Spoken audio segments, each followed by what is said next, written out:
Hey guys, welcome back. In this video, I'm going to teach you how to construct stem plots. Stem plots are a graphical display that show the exact value of your data.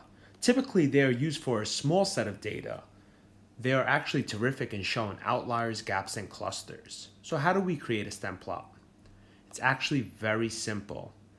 For me, I begin by finding the smallest number and the largest number. So in this case, I'm going to choose 2.3 and 5.8.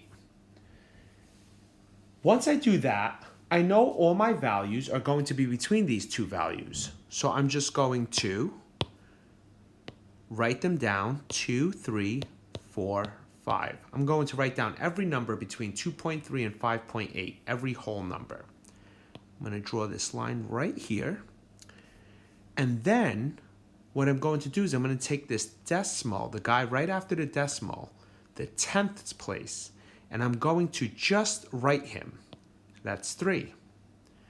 When I get onto this guy right here, I'm just going to put a 7. The 2 is already there. Now I'm at 3.1. So guess where that's going to go? Right here. 3.2, right there. 3.3, you guessed it. We get to 4, and there's absolutely no 4s. Do we still need that 4? Absolutely. This is important for when showing a graphical display that the person can see, okay, there was nobody in the 4's place. You never ever put a 0 there because that would read 4.0. You just leave it blank. Next one is going to be 5.2, and then you see 5.2 again.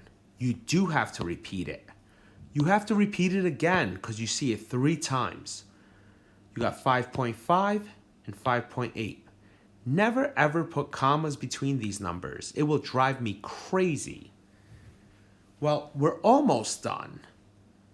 You're probably saying to yourself, well, how do we know that 2 line 3 is 2.3 and not 23? Well, you guessed it. You gotta tell the reader that 2 line 3 is 2.3. It's called a key or a legend. And you should always write a key or a legend. In every graphical display, you should label it. So what I'm going to do here is I'm going to label it. What are these numbers? What do they represent? They represent the length of fish. And now you're done.